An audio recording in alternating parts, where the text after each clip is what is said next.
You wanted the best, well, they retired. So you got two dudes in a garage. Talking KISS. Welcome to the Hooligan Nation, a KISS-Centric Podcast. I'm Anthony. And I'm Rocco. Father Rocco, that is. Welcome to our version of As the KISS World Turns, where we discuss KISS current events, rumors, news, and interviews with current and past members. Strap in, crank it up, and let's talk KISS. What's up, Father Rocco? How you doing? How's the hooligans doing out there? Oh, we're all living a dream, I'm sure. I will speak for all the millions and millions of hooligans and say we're all living a dream. Hey, you used to say that, and it was definitely far-fetched, but we're getting quite a few members now. People are hanging with the hooligans and partying here. It does seem as though we're getting to the point where we're not that much of a joke anymore. We're still a joke. We're just an unfunny joke at this point. At the bottom line is we just want more people to join the party. That's all. Well, what do you want to talk about this week? I think, I've been thinking long and hard about it. How about we talk about KISS? Okay, but we're going to keep this upbeat and happy, and we're not going to talk about funerals or car crashes, deaths, any of those things, because it's time. Yeah. It's time to try our best and start to move on, I think. So let's start off with unpacking the Dress to Kill box set. Well, I know it just came out, and I haven't listened to all of it, so we will further unpack this next week when we have longer to digest it and really jump in. But I did want to make a couple comments in reference to the Dress to Kill box set. The first one is, I think I like the country song. You had me listen to that. I was really digging it early. There's definitely some rough spots towards the end, but I was digging it. You mean the whole end is a rough spot? The whole end goes into it's like you're driving along and you're in the city, and then all of a sudden you make a right turn and you're in the woods. You're in a desert somewhere. I feel like it's a banjo guitar solo at the end. It doesn't make any sense. Nope, none at all. But before it hits that part, I don't know why. I hate hooligans. In case nobody pays attention to me, and I can't blame you for that. I generally hate country music. 95+% of country music I cannot stand. I turned the KISS country song on, and for some reason I was like, mistake. In my head for the last couple days, whether I want it to be or not. It's in there now. It's got its claws into my brain, and I'm like, why do I like this song? Why am I listening to this for the 5th time? Why am I not moving on to something else? Well, I mean, for me, other than hearing the guitar twang early on, it just sounded like a song that you could find on Unmasked or Dynasty. But the guitar is definitely twangy, so that's kind of what stood out to me. But again, they go out in the weeds, and I like country. I told you I like Garth Brooks. There's some Tim McGraw stuff I like. There's definitely some country. Toby Keith has some good songs. So there's definitely some country I like. I was a pretty decent fan of Toby Keith. Really sad what happened to him. Yeah. Well, we said we weren't going to talk about death. So Mistake was one thing I listened to, blew my mind. I listened to a couple of the remastered songs on the album, which sound incredibly good to me. So the remasters. So I listened to the remastered version of the studio album, and it sounded really good. I usually can't even hear the difference. And with Dress to Kill, I really feel like I can hear the difference. It sounds brand new. Well, I know that there was a studio version of Rock and Roll All Night that you absolutely hated. Did you have a chance to hear that song? It's funny you bring that up because there's 3 or 4 different versions of Rock and Roll All Night. the Really? studio versions. Yeah. And I actually, like, I tell you this all the time. Like, I listen to things 2, 3, 4 times, usually before I give an opinion on them, just to make sure. Mhm. And I haven't gotten a chance to listen to them more than once, but I actually like all the studio versions of Rock and Roll All Night, like all the different versions. And one's actually kind of funny because one has like crowd noise in the background, Hmm. but it's the studio version. And then there's like a faster version. I can't remember what else there is, but like I don't want to get major into it because I don't want to give an opinion that then I listen to it 2 or 3 more times and I change my opinion. But one thing's for sure, the box set is 100% interesting. And I probably the most interesting thing of everything was I don't know what they're doing with this. Like there were rumors that an Alive One box set was coming out and a Dress to Kill box set was coming out. Well, it seems to me like they combined the two of them because there's a lot of live recordings in Hmm. there. And I just started to dive into the live recordings, and the first thing that popped up, and the biggest thing that popped up, is 1975 Cobo Hall. The concert opener was Rock Bottom. Huh. And at first, I was like, this is crazy. After listening to it, oh, what a great way to start a concert. Like I Yeah, wish it's I a wish there build up was with the acoustic. I mean, I've always liked that song. I wish there was video of it. I'd love to see the video of it. Yeah, because all of a sudden, I can't wait a Yep. day. Yeah, Yep. Great stuff. But yeah, that's interesting. Yeah. Hooligans, more to come next week when we have more time. We put a lot of time into Ace Frehley the last couple weeks, so we are a little behind. And I just couldn't give 3 hours to the box set yet. So, but we'll be back next week with more. And next up, oh, Father Rocco. Thank you. I No problem. appreciate it. That one's for the spaceman also. Absolutely. I have a surprise for you. You're going to be so surprised. I like surprises. Do you? Okay. Yeah. Is there any chance you've been on any of Peter Chris's social media? I already know the answer to that. You don't even know Peter Chris has social media. Peter Chris is teasing something big on his social media for October 31st. Oh, Oh, stay tuned, hooligans. More to come next week. you know what you just did? What did I That do? that shit's gonna sit with me nonstop now until that happens. Well, it's a good thing that it's October 28th and you Yeah. only got to wait like 3 days. That gets me excited. Again, I told you I know maybe it sounds delusional. I got high hopes with that Johnny Five is involved in the project with him. I have a feeling that it's only going to be a single. Yeah, I mean it's a good way I to don't tease it. It's a good way to set it up. I don't care. I don't care. I don't either. I'll take a single. You got to ask me why I'm excited that Johnny Five is part of it. Oh, okay. Are you ready? Yep. Father Rocco, why are you excited that John 5 is part of the Peter Criss solo album? Because Johnny Five is an insane Kiss fan. Insane Kiss fan. And if anybody would know the kind of shit that Peter needs to be putting out, I would think Johnny Five is just like us and wants that edge and could help deliver that edge. You know, once again, I can't argue with you.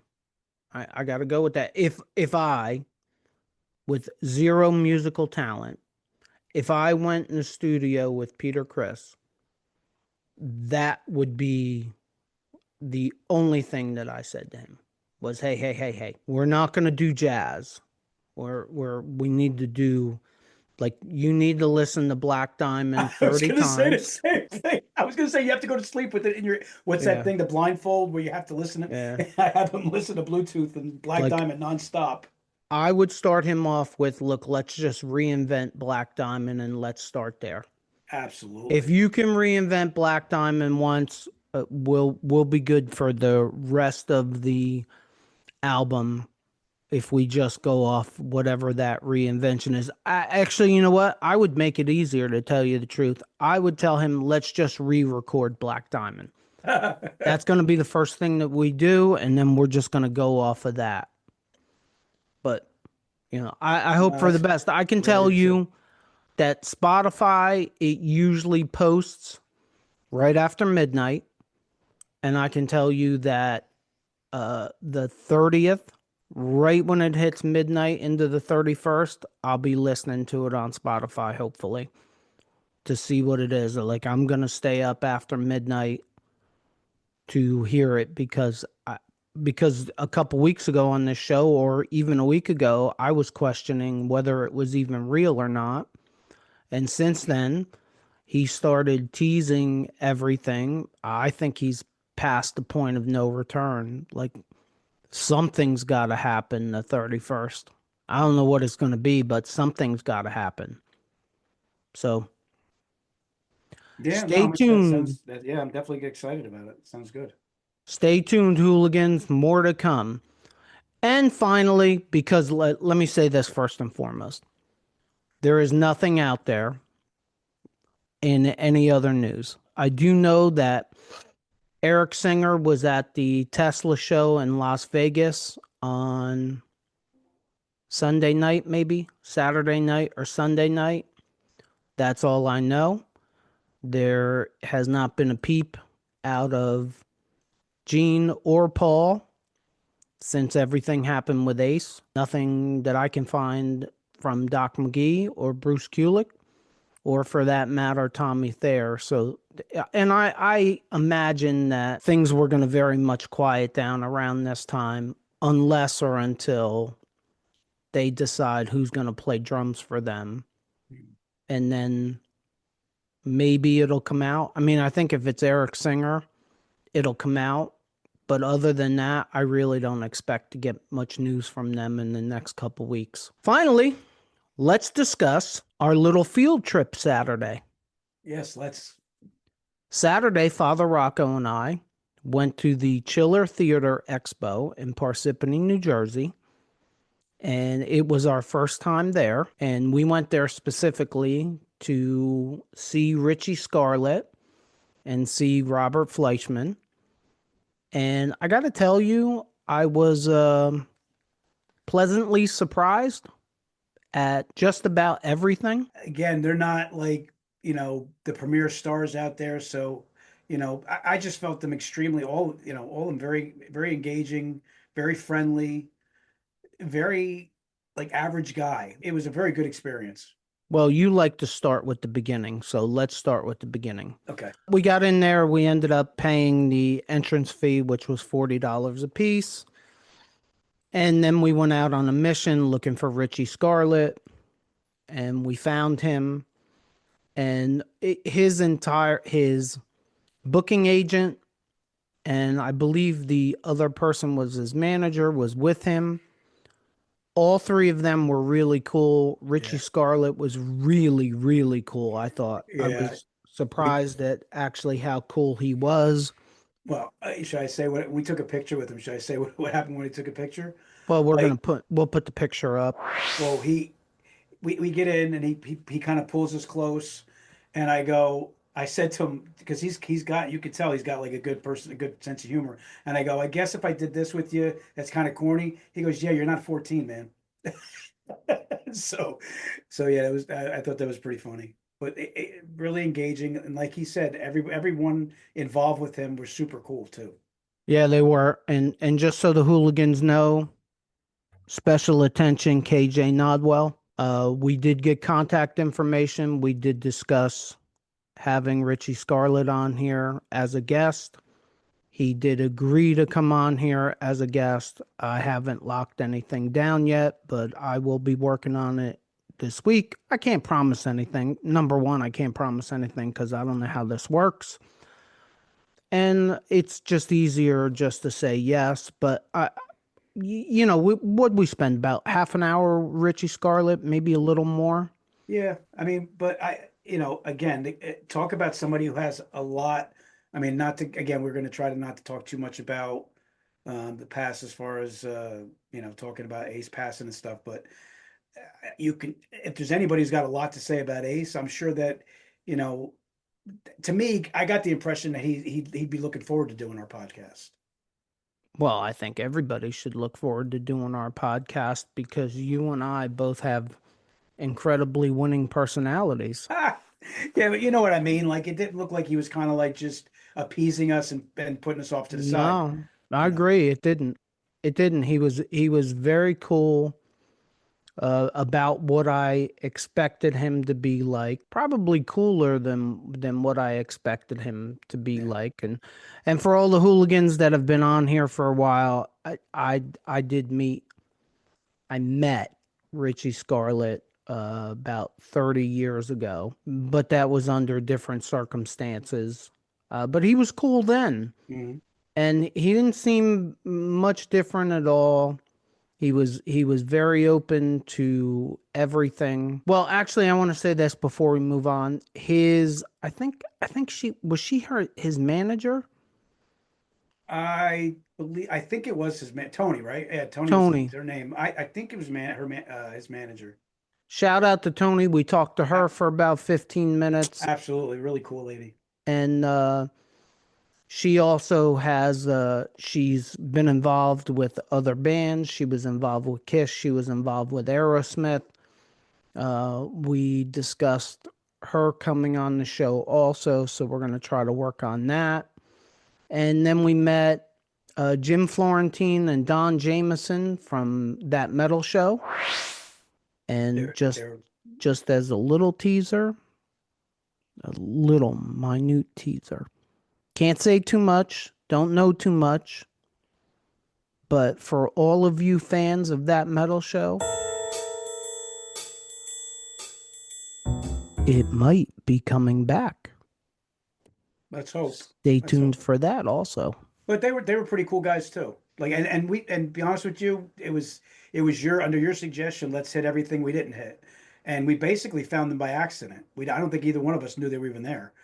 So that was a nice surprise. Yeah, it was not only a nice surprise, but shocking enough, we talked to them about coming on the show. Both of them agreed quick as hell. Actually, Don Jamieson was so cool. I thought Don Jamieson was really cool because I talked to him and explained, hey, we do this KISS podcast, blah, blah, blah, blah. And I told him, like, we're not really big. We've only been doing it a little over a year. And he just hands me his phone. And he's like, hey, email me. And I'm like, what? And he's like, yeah. Just put your email in there. And I put the email in, and I don't know, 2 minutes later, I got an email from Don Jamieson, like, hey, you can contact me right from here to schedule the interview. And I was like, wow. Yeah. And you guys got to understand out there, we, like, if nothing else, we're transparent. We have no idea what we're doing. None at all. So I don't know how this stuff is supposed to work. I don't know what you're supposed to say. I don't know any of that. So I just talk like I'm a normal human being, and I talk like I'm talking to normal human beings. And I'm sure that might not work on huge multi-millionaire superstars. I mean, I hope it does, but maybe it wouldn't. But like for Richie Scarlet, quick and easy. For Don Jamieson and Jim Florentine, like quick and easy. They weren't asshats in any way at all. They were really cool. We took pictures with them. Also, we talked about KISS. We talked about That Metal Show. Like, it was just normal is what it was. I mean, yeah, I mean, normal, and what I get out of it too is like one of the things that I get joy of from our podcast is that we're all a community. Like it's all one big group of and one kind of like a family of like-minded people. And immediately we started talking. Immediately I felt like we're together. Like we're all one. Like you know what I mean. And they kind of gave us that vibe. Like we're carrying the torch for our music that we love. And I felt that connection with them right away. Yeah, it's funny you bring that up because when I was talking to Don Jamieson, all of a sudden I heard, "We are one." My song. And I was like, "Oh my God, we are one. We're one big Hooligan Nation family Yeah, here." yeah, not to be corny, but I mean that it's cool when you got it's always cool to be part of something. Yeah, and they were engaging. They were engaged, and they at least seemed really interested, which I think is really cool for us. Look, even if they're bullshitting us, I'm okay with that. Like you were enough of a human being to bullshit us to our face to where we didn't feel like we didn't feel like we are nothing. Like we know we're small, but I didn't feel like nothing. Like literally Florentine was like, "Oh yeah, cool. Oh, this is how you contact me directly. Yeah, I'm interested." I'm like, "You're interested in us?" It was kind of cool. Everybody was. Richie Scarlet, Don Jamieson, that woman Tony, like she's talking and we're just talking and she starts talking about, well, I used to work for this band, I used to work for that band. And I was like, "Hey," because we Yeah. were talking to her about getting Richie on. And then it dawned on me like, "Hey, She's why interesting. don't you come on the show?" And she was like, "Oh, I'll come on the show. That's great." And then we walked around a little bit and no disrespect to any of the freaks that were at Chiller Theatre Expo, but y'all are freaks. I walked past Jason from Friday the 13th more than once, walking around with a big machete and looking just like Jason. And the coolest thing was the visitors, for all of you fellow old people that remember that TV show from like the 80s. There were like 5 or 6 people dressed like the visitors, which I was like, wow, that's kind of shocking. We saw Huey Lewis Mhm. without the news. Yeah. Huey was surrounded by people. The line was, Yeah, I he don't had a know, lot. He had a lot of people there. 30, 40 deep. And then it gets into like crazy fan stuff that I'm just not going to be part of. I have principles. Like I'm not paying Mimi Rogers $50 to take a picture with her. It's just not happening. It's a principle thing. I like Mimi Rogers, but not that much.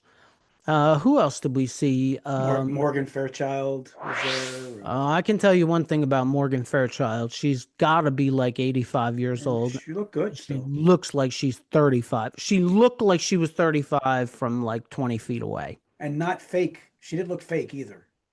Oh, she got to be fake. She got to be fake, but it didn't. It did. Like there's the Botox thing where you see them and like Madonna looks like an alien. She didn't. She didn't look like an alien. Dude, she didn't have one wrinkle. Yeah. How can you be 85 years old and not have one wrinkle? I mean, look, if that's genetics, good for her. Yeah.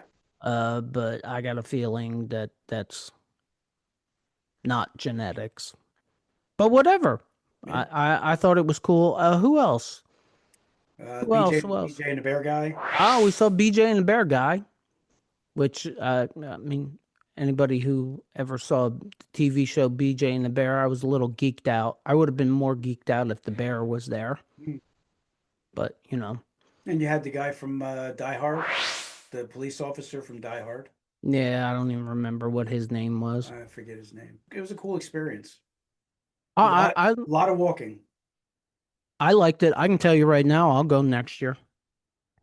Yeah, I wouldn't mind going again. I thought it was kind of cool, just to people watch and walk around and A lot of stands of collectibles and things, magazines, comic books, albums, all kinds of stuff. Yeah, not really our thing, either No, one of us, which is a good thing because we don't have to go there and act like freaks and start buying all kinds of stuff that we don't need. very true. And then we ended our day by walking up to Robert Fleischman, who was the lead singer for Vinnie Vincent Invasion on the first album. And he was also very cool. Yeah. Very cool. We talked to him, his booking agent, and his manager about him coming on the show. And I think it was his manager that said, look, Robert's easy. He doesn't try to make people's lives complicated.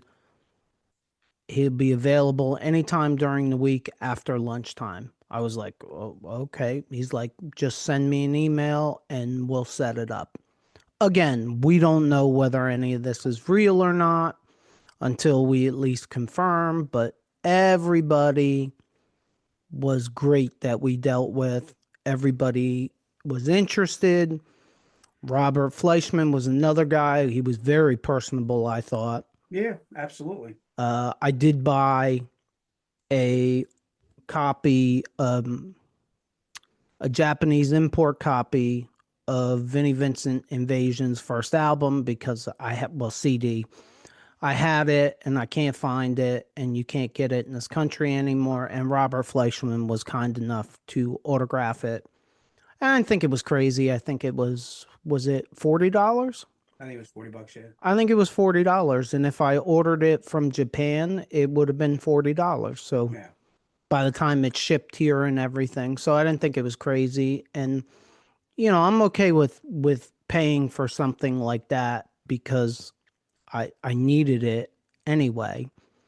And I wanted it because Vinny, I think it's Vinny, keeps pulling it off of Spotify. Like it's on there for a year and then it's off for 6 months and then it's on for another 6 months and then it's off for a year.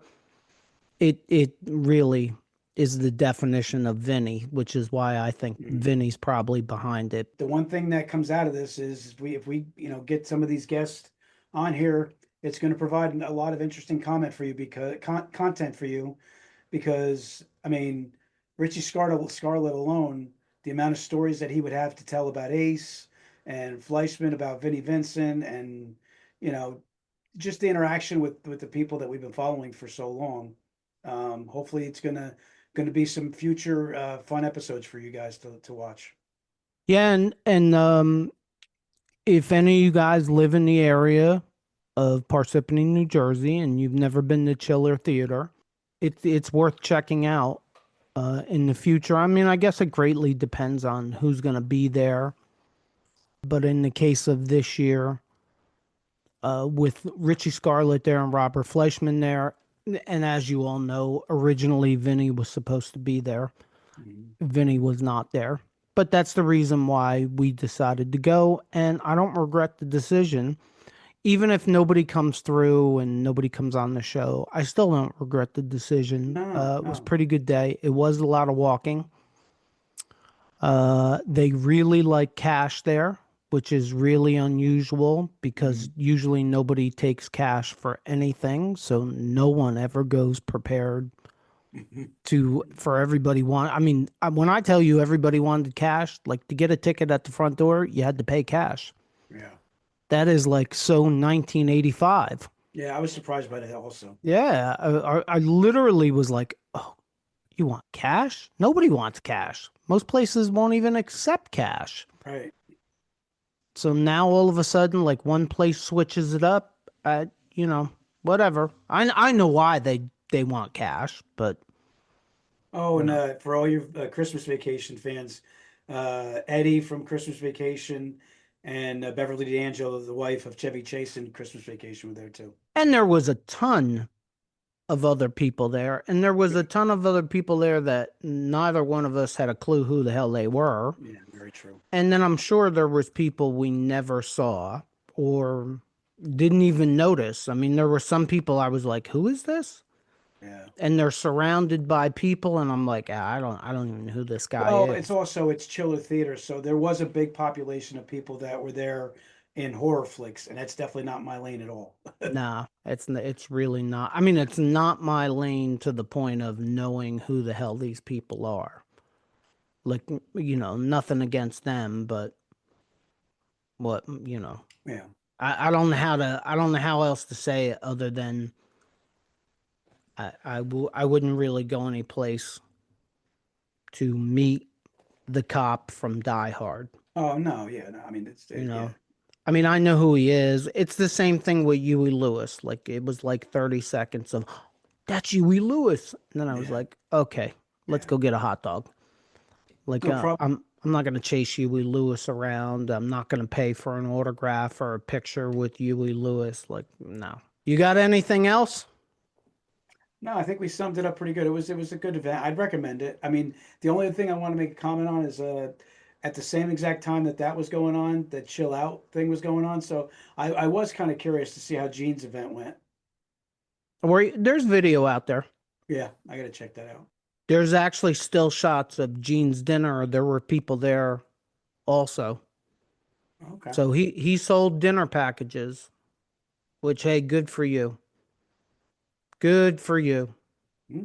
Good for you all the way around. And we did hear from a woman at Chiller that had came from Chill Out that Gene was charging $260 for his autograph on a flat item. Too rich for me. No, thank you. I'm good. Anyhow. At least he showed up. Well, he did show up. Until next week, hooligans. If you're listening to us on any of the podcast platforms, please leave us a review. And if you just found us, check out our past episodes. If you're watching us on our YouTube channel and you like this episode, please consider hitting the like button and leaving us a comment, just like that guy right there. Hit that subscribe button so you don't miss any future episodes, just like that right there. And check out these episodes right here. As always, if you made it this far, thank you for supporting us. And don't forget, we should all lead with love and take care of each other. Peace out, Hooligan Nation.